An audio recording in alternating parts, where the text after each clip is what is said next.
শ্রমিক ভট্টাচার্যের দিল্লির বাড়িতে চাকরিহারা শিক্ষকরা। আরও একবার জানিয়ে রাখবো, শ্রমিক ভট্টাচার্যের দিল্লির বাড়িতে চাকরিহারা শিক্ষকরা। সুপ্রিম কোর্টের চাকরিহারাদের নিয়ে ভেবে দেখা উচিত। শিক্ষা ব্যবস্থাকে শেষ করে দিয়েছে তৃণমূল।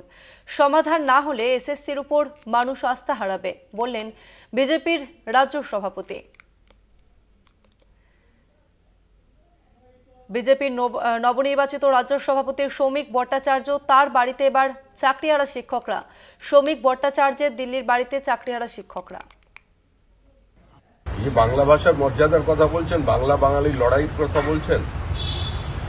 তা যারা বাংলায় বিজ্ঞান পড়িয়েছেন, বাংলায় ইতিহাস ভূগোল পড়িয়েছেন, বাংলায় অঙ্ক কষিয়েছেন, তাদেরই তো আজকে এই দুরবস্থা।